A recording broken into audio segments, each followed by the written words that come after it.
पन्नगे च सुरेन्द्रे च कौशिके पाद संस्पृशि निर्विशेष मनस्काय श्री वीरस्वामिने नमः। ठाणम आगम में कहा गया है 10 मुंडा पन्नट्टा तंजहा सोतिंदीय मुंडे चक्षिंदीय मुंडे घाणिंदीय मुंडे जिभ्भिंदीय मुंडे फासिंदीय मुंडे कोह मुंडे मान मुंडे माया मुंडे लोभ मुंडे शिर मुंडे। 10वां स्थान है, यानी 10वां एक अध्ययन है। 10 बातों पर आधारित व्याख्यान चल रहा है। ठाणंग में 10 बातों का यह निर्देशन दिया गया है। 10वें स्थान के 99वें सूत्र में बताया गया है कि मुंड के 10 प्रकार हैं। मुंड का एक अर्थ है दूर कर देना, यानी मुंडयति अपनयति, दूर कर देना, अलग कर देना। वो अलग कर देने वाला व्यक्ति मुंड कहलाता है। अब किसको दूर करना, यह प्रश्न है। तो इस प्रश्न के उत्तर में ये 10 प्रकार जो बताए गए हैं वे बड़े प्रासंगिक हैं। 10 प्रकारों में पहला प्रकार है श्रोत्रेंद्रिय मुंड। श्रोत्रेंद्रिय जो कान है, कर्ण इंद्रिय है, श्रोत्र इंद्रिय है, इसके विकार को अपनीत करने वाला, दूर करने वाला व्यक्ति श्रोत्रेंद्रिय मुंड होता है। श्रोत्र के संदर्भ में कोई विकार न रहे। आदमी कान से सुनता है और हम पंचेंद्रिय प्राणी हैं, मनुष्य हैं, संगी मनुष्य हैं और व्यवहार में, समूह में जीने वाले हैं। तो कितनी बार सुनने का काम पड़ता है हमारा, कितनी तरह की बातें कान में पड़ जाती है। आदमी सुनता है, सुनकर के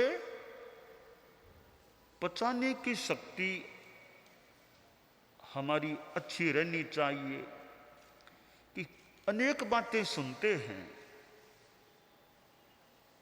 आपके पास मान लो दिन भर में 10-15 व्यक्ति आते हैं, बात करते हैं, आप कितनी बातें सुन सकते हैं।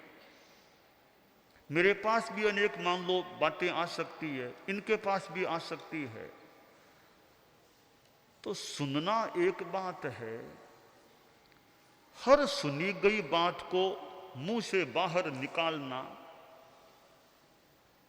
इसमें विवेक हमारा होना चाहिए कि सुनी हुई कौन सी बात मैं बाहर बताऊं, निकालूं। शास्त्र में एक जगह कहा गया है, बहुम सुने कन्ने हिम, बहुम अच्छी हिम पेच्छई, नय दिठं सुयम सब्बम भिक्षु अखाव मरिहई। जैसे कान से सुनते हैं और आंख से देखते हैं। दूसरा वो मुंड है चक्षु इंद्रिय मुंड। चक्षु इंद्रिय के विकार का अपनयन करने वाला। कान से हम सुनते हैं और आंख से कितना देखते हैं। शास्त्रकार ने कहा कि बहुत कानों से सुनते हैं, आंखों से बहुत आदमी साधु देखता है, किंतु नय दिठम सुयम सब्बम भिक्षु अखाऊ मरी है। सारा देखा हुआ और सुना हुआ भिक्षु कहे नहीं, बोले नहीं। यह साधु का संयम होना चाहिए।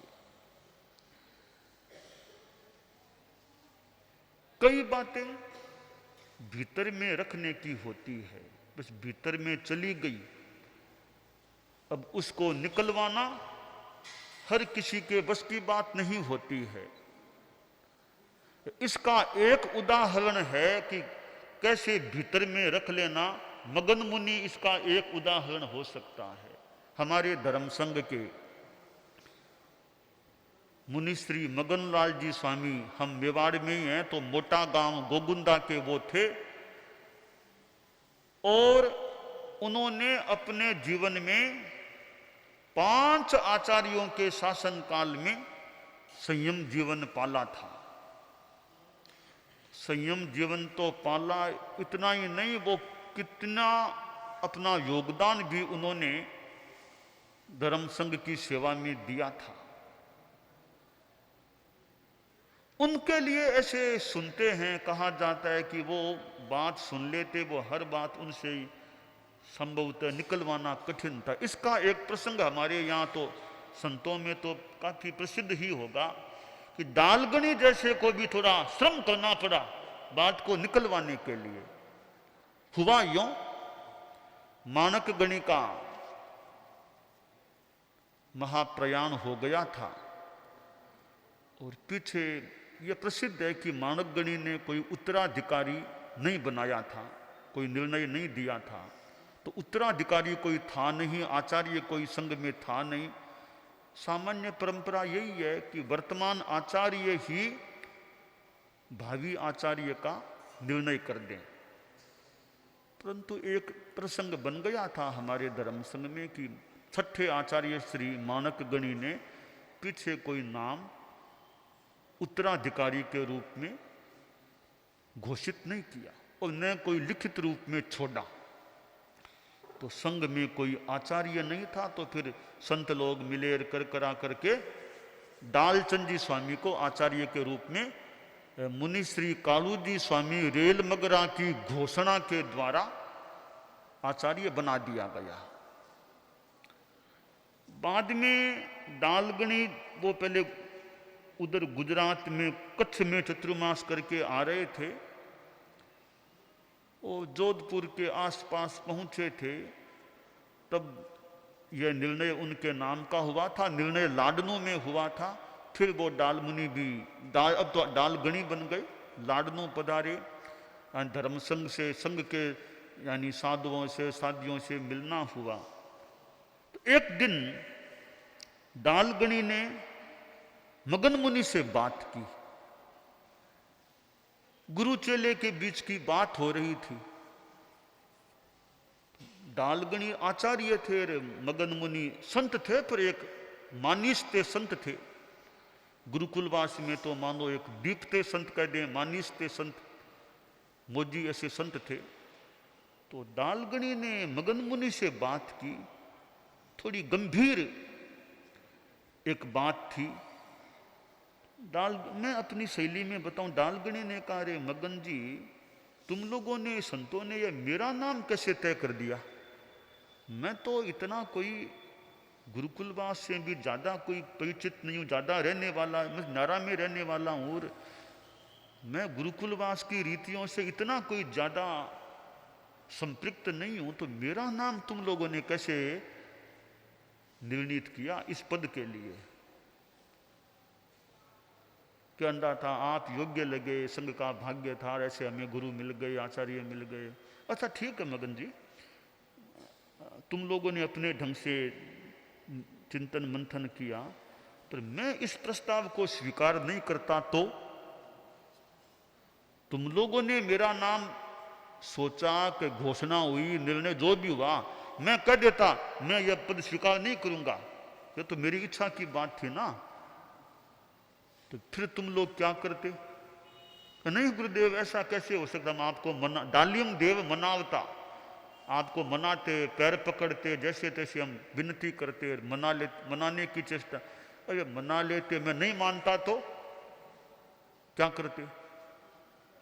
नहीं गुरुदेव, ऐसे कैसे की बात नहीं है, मेरी इच्छा की बात है, स्वीकार करता नहीं करता। अगर मैं नहीं करता तो तुम क्या करते? अब वो मगन मुनि भी थोड़े गहरे आदमी, बात दिमाग में है तो बात निकालना नहीं चाहते। अब यह भी बहुत बड़ी विशेष बात है, बात को नहीं निकालना, बात को निकाल नहीं रहे हैं। पर वे भी तो गुरुजी हैं, वे भी तो गुरुजी हैं, कोई सामान्य तो है नहीं। तो आखिर वो तो चेले ही है ना, वो तो गुरुजी हैं। तो गुरुजी भी पक्के, चेला भी पक्का, थे दोनों ही पक्के। तो गुरुजी का प्रयास की बात निकलवाना क्या और क्या विकल्प था? अरे मैं नहीं मानता तो क्या करते, कुछ सोचा तो होगा ना। ज्ञानदाता ठीक है, मतलब आप कोई चेष्टा करते, आप कर लेते, मैं नहीं मानता तो गुरुदेव एक और विकल्प सोचा हुआ था, वो बता, वो विकल्प क्या था? अब सोचा गुरुजी छोड़ेंगे नहीं मुझे, बिना बताए तो छोड़ेंगे नहीं गुरुजी। अब तब गुरुजी से क्या छिपाएं, चेष्टा पूरी, प्रयास कर लिया कि बात न बतानी पड़े। लगता है गुरुजी ये बात को निकलवा के ही रहेंगे आज। तब आखिर कहा गुरुदेव, प्रयास तो आपको ही हम मनाने का वो करते, बाई चांस नहीं ही आप स्वीकार करते तो एक नाम सोचा था, वो नाम छोगा जी का बेटा मुनि कालू छापर। यह नाम मगन मुनि के मुंह से निकला, डालगनी ने सुना और ये फरमाया, मगन जी मैंने भी जब मैं आ रहा था, यानी इस संदर्भ में जो ये प्रसंग बन गया, कोई आचार्य नहीं रहा, चिंतन दृष्टि दौड़ाई थी कि कौन साधु हो सकता है, पर इस यहां तक, इस नाम तक तो मेरी भी दृष्टि नहीं गई। अच्छा मगन जी जाओ जाओ, अच्छा जाओ, बस खत्म हुआ, नाम निकलवा लिया मगन जी को, अब विदाई दे दी। अब मैं इस प्रसंग में बता रहा हूं कि मगन मुनि की यह एक गंभीरता कह दें, चाहे बात को भीतर में रखने की शक्ति कह दें, कि बात झटपट वो नहीं देनी पड़े ऐसा प्रयास कर रहे थे, बात नहीं बतानी पड़े, नाम नहीं बताना पड़े। तो हम दिन भर में, रात में कितनी बातें सुनते हैं, कितनी चीजें देखते हैं, तो हर किसी हाँ कहने की बात तो ठीक है, कहनी पड़ती है, कही जा सकती है, न कहने की बात है तो नहीं कहने का भी प्रयास रहना। वो गुरुजी जैसे तो अलग बात है, गुरुजी के सामने तो खैर बोलना पड़े, बाकी कोई आ जाए कि भी यह बात तो मैं नहीं करना चाहता। तो श्रोत्रेंद्रिय विकार को दूर करना, सुनने में विकार नहीं, राग द्वेष नहीं, सुनने में शांति रखो, गुस्सा नहीं, कुछ सुना और गुस्से में आ गया, गुस्सा नहीं करना चाहिए, शांति रखो, शांति से सुनो, उसको कहने दो, जो कहने की उचितता है तो कहने दो, शांति से सुन लो, आवेश नहीं करो। तो श्रोत्रेंद्रिय के विकार को दूर करने वाला श्रोत्रेंद्रिय मुंड, चक्षु इंद्रिय मुंड, देखने में विकार नहीं, समता भाव रखो। तो चक्षु इंद्रिय का विकार करने वाला, विकार को दूर करने वाला, यानी विकारों को दूर करने वाला यह चक्षु इंद्रिय मुंड, श्रोत्रेंद्रिय का विकार अपनीत करने वाला श्रोत्रेंद्रिय मुंड, चक्षु इंद्रिय के विकार को अपनीत करने वाला चक्षु इंद्रिय मुंड। इसी प्रकार घ्राण इंद्रिय मुंड, जिह्वा इंद्रिय मुंड, स्पर्श इंद्रिय मुंड, ये पांच तो इंद्रियों के संदर्भ में मुंड। फिर क्रोध मुंड, गुस्से को दूर करने वाला, यो मान मुंड, अहंकार को दूर करने वाला, माया मुंड, माया का अपनयन करने वाला, लोभ मुंड, लोभ का अपनयन करने वाला। ये चार कसाय मुंड हो गए, पांच इंद्रिय मुंड हो गए, चार कसाय मुंड हो गए। अब अंतिम है शिरोमुंड, शिर मुंड। सिर के केशों को अपनीत करने वाला वो सिरो मुंड सिर मुंड हो जाता है। तो केवल केशों को दूर करना एक बात है, विकारों को दूर करना विशेष बात है। तो मूंड केशों को दूर करने मात्र से कल्याण इतना पूरा नहीं होता। तो गीत का सुंदर है पद्य तो, मुंड मुंडाने से कौन नर तीरिया, मुंड मुंडाने से कौन नर तीरिया,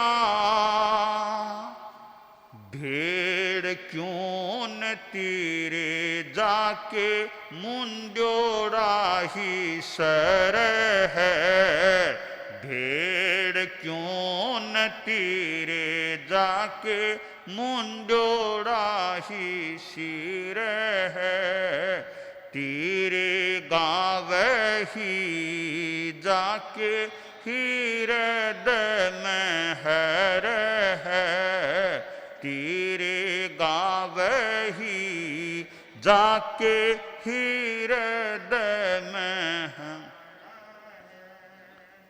कंठी के बंधाने से कौन नर तीरिया, कंठी के बंधाने से कौन नर तीरिया, बैल क्यों न तीरे जाके जोत माही गढ़ है, बैल क्यों न तीरे जाके जोत माही गढ़ है, तीरे गावे ही जाके हृदय में है। ये सिर मुंड की बात इस गीत में आई है कि केवल ये मुंड मुंडाने से ही तिरना हो जाता तो भेड़ क्यों नहीं तिरते, वे तो मुंडित होते हैं, उनका कल्याण क्यों नहीं हो जाता। तो गले में डाल लो कोई कंठी, कुछ कल्याण हो जाएगा, ठीक है, एक विधि कोई हो सकती है, इतने मात्र से कल्याण हो जाए तो बैल क्यों नहीं तिरता, उसके तो जोत में गला होता है। तो ये कुछ विधियां प्रविधियां हो सकती है, कुछ इनका महत्व भी हो सकता है। मुख्य बात है तो ठाणंग में भी देखिए सिर मुंड को तो अंतिम में रखा है, पहले में नहीं रखा, अंत में। पहले तो ये बातें दी है, इंद्रिय मुंड बनो, कसाय मुंड बनो, सिर मुंड तो बाद की अनेक थोड़ी सी गौण बात है। मुख्य बात है कसाय मुंड होना और इंद्रिय मुंड होना, इंद्रियों का संयम रखना, इंद्रियों को विकारों से बचाना, यह इंद्रिय मुंड। और कसाय हैं उनको दूर रखना, यह कसाय मुंड। गुस्सा अहंकार माया लोभ को दूर रखना, यह कसाय मुंड। और अंत में है शिरो मुंड या सिर मुंड, सिर के बालों को भी दूर करना। तो सिर के बालों को दूर करना एक चर्या की बात ठीक है, उसकी अपनी उपयोगिता है। उतना सा ही कर लिया, पर इंद्रिय मुंड नहीं बना और कसाय मुंड नहीं बना तो मुक्ति नहीं मिलेगी। बाई चांस सिर मुंड बने बिना तो फिर भी मुक्ति मिल जाए, तो कसाय मुंड बने बिना और इंद्रिय मुंड बने बिना मुक्ति नहीं मिल सकती। तो ठाणंग में ये मुंड के 10 प्रकार बताए गए हैं। वे प्रकार यह एक दृष्टि देने वाले हैं कि केवल केशों का ही मुंडन करना पर्याप्त नहीं है। इंद्रियों का संयम, इंद्रिय विकारों का अपनयन और कसायों का अपनयन करना, इसका बहुत महत्व है। साधु बनते हैं तो सिर मुंड भी होते हैं और उसके साथ मूल साधना करना, साधुपना पालना। क्योंकि सिर मुंड तो हर समय नहीं रह सकते, एक बार मुंडन कर लिया मान लो फिर बाल आ जाते हैं, तो हम हर समय तो मुंड नहीं रह सकते, पर कसाय मुंड इंद्रिय मुंड तो हर समय रह सके, ऐसा प्रयास करना चाहिए। 5 जो इंद्रियां हैं वे हमारे ज्ञान की माध्यम बनती हैं। वो एक युवक संत के पास आ गया, आंखों में रोशनी नहीं थी, किसी के साथ आया, कोई लेकर आया था कि बड़े संत हैं, दर्शन कर लो। तो वो आ गया, जन्म से ही अचक्षु था कि बहुत बड़े संत हैं। कहे बाबा बाबा कृपा करो कृपा करो, आंखें खोल दो मेरी, अंधा हूं, आंखें खोल दो, धनमंद हूं। तो बाबा कोई था, कोई शक्ति संपन्न या लब्धि संपन्न कोई, तो कुछ ऐसा प्रयोग किया और उसकी आंखें खुल गई, दिखने लग गया, सब कुछ दिखने लग गया। कुछ दिन बीते, एक दिन बाबा जा रहा था तो वो युवक भी आगे आगे जा रहा था। तो बाबा ने देखा ये लड़का तो आंखों का दुष्प्रयोग कर रहा है, लगता तो वही है जिसको मैंने आंखों का वो वरदान दिया था। तो आवाज दी, अरे रुको रुको। वो युवक रुका, बाबा आगे पहुंचा, कहा बाबा बाबा बहुत कृपा, दर्शन हो गए, आपने मुझे आंखें दी थी, ये आंखें तो आपकी दी हुई है, आपकी आंखें आपने दी है। तो बाबा ने कहा रे आंखें मैंने दी तो क्या इसलिए मैंने आंखें दी तुम आंखों का दुरुपयोग करो। बेचारा सहम गया कि बाबा का उलाहना आ रहा है कि बाबा बाबा इंसान हूं, गलती हो जाती है, देखो मैंने आंखें दी तो आंखों का दुरुपयोग क्यों करते हो। ना वो युवक बड़ी मार्मिक बात बोल गया कि बाबा मेरी तो खैर है ही, एक निवेदन आपसे है कि आपने मेरी ये आंखें तो खोल दी, आपने मेरी भीतर की आंख नहीं खोली। ये आंखें खोली, साथ में भीतर की आंख भी खोल देते तो फिर मैं इन आंखों का दुरुपयोग नहीं करता। तो ये इंद्रियों का दुरुपयोग नहीं करना, विकार में नहीं जाना, विकार को दूर रखना, ये मुंडता होती है। हम अपने जीवन में इस मुंडत्व की प्रखर साधना में आगे बढ़ें, यह हमारे लिए काम्य है।